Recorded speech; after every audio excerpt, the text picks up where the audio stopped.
રાજ્ય સરકાર દ્વારા વર્ષ 2026-27ના બજેટમાં આરોગ્ય અને પરિવાર કલ્યાણ વિભાગ માટે ₹25,403 કરોડની વિશાળ જોગવાઈ કરવામાં આવી છે, જે સ્વસ્થ રાજ્ય, સુરક્ષિત નાગરિકના સંકલ્પને વધુ મજબૂત બનાવે છે.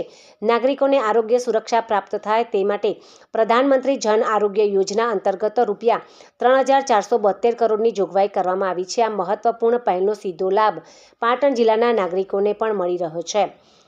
પાટણ જિલ્લામાં વર્ષ 2018થી પ્રધાનમંત્રી જન આરોગ્ય યોજના સફળતાપૂર્વક અમલમાં છે અને ગરીબ તથા મધ્યમ વર્ગના પરિવારો માટે આરોગ્ય ક્ષેત્રે મજબૂત સુરક્ષા કવચ સાબિત થઈ રહ્યું છે.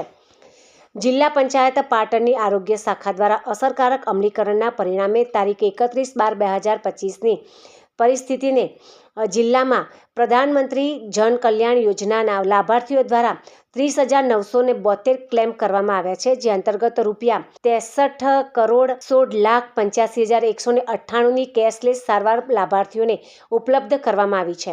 વર્ષ 2018થી અત્યાર સુધીમાં કુલ 8,20,494 કાર્ડ ઇસ્યુ કરવામાં આવ્યા છે. પ્રધાનમંત્રી જન યોજના ગરીબ અને જરૂરિયાતમંદ પરિવારો માટે મની પોકેટ બચાવતી યોજના છે. દેશની પ્રતિષ્ઠિત ખાનગી અને સરકારી હોસ્પિટલમાં નિઃશુલ્ક સારવાર મળતા અનેક પરિવારો મોંઘી સારવારના ખર્ચ, દેવું કે આર્થિક સંકટમાંથી બચી રહ્યા છે. આ યોજના આરોગ્ય ક્ષેત્રે ગરીબો માટે જીવનરેખા સમાન સાબિત થઈ રહી છે. મુખ્ય જિલ્લા આરોગ્ય અધિકારી ડૉક્ટર વિષ્ણુભાઈ પટેલ જણાવે છે કે પ્રધાનમંત્રી જન આરોગ્ય યોજના ગરીબ અને જરૂરિયાતમંદ પરિવારો માટે આશીર્વાદરૂપ સાબિત થઈ છે. આ યોજનાથી દર્દીઓની મની પોકેટ બચત રહી છે અને તેમને ઉચ્ચ ગુણવત્તાની હોસ્પિટલોમાં નિઃશુલ્ક સારવાર મળી રહી છે. પાટણ જિલ્લામાં યોજનાને ઉત્તમ પ્રતિસાદ મળી રહ્યો છે અને આવનારા સમયમાં વધુ લાભાર્થીઓ સુધી તેનો વ્યાપ વધારવા માટે આરોગ્ય વિભાગ પ્રતિબદ્ધ છે.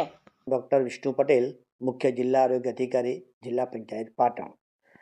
માનનીય પ્રધાનમંત્રી શ્રી દ્વારા પ્રધાનમંત્રી જન આરોગ્ય યોજના અંતર્ગત જે કામગીરી 2018થી ચાલી રહી છે, તેના ભાગરૂપે આરોગ્ય શાખા, જિલ્લા પંચાયત પાટણ દ્વારા વિવિધ પ્રકારની કામગીરી કરવામાં આવી છે. ટૂંકમાં આ યોજના જે ગરીબ લોકોને જે મની પોકેટ બચાવે અને સારામાં સારી હોસ્પિટલ, જે ગરીબ લોકો છે એમને પણ એક જે સારામાં સારી કેટેગરીવાળી હોસ્પિટલ હોય ત્યાં પણ સારવાર મળે એ હેતુથી આ યોજના આપણે સરસ કામ કરી રહી છે અને લોકોને પણ સારો પ્રતિસાદ મળી રહ્યો છે. વધુ લોકોને લાભ મળે એ તો આયોજન કર્યું છે અને અમે અમારું તંત્ર ગ્રાસરૂટ લેવલ સુધી આ યોજનાનો વ્યાપક લાભ મળે એ માટે કટિબદ્ધ છે.